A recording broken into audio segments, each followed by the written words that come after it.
Tip number 2 is nice and easy mac and cheese. Now, when I was talking to Abby, it really inspired me to add more dairy into our diet. It's so healthy, it's so versatile, and it's really good for you. So this is a super simple mac and cheese recipe that is absolutely delicious. We've got the cheese, the butter, and the milk are all from Britain, which is fantastic. We're supporting our farmers while they're supporting us. So let's get started.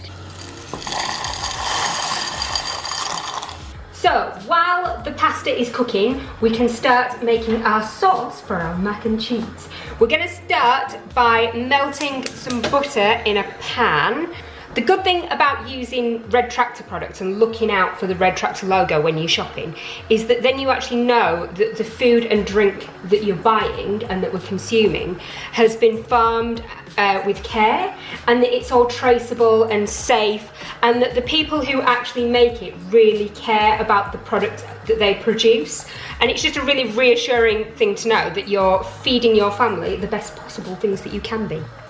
So now the butter's melted, we're gonna add in 30 grams of plain flour, mix it all in together, and it makes like a paste.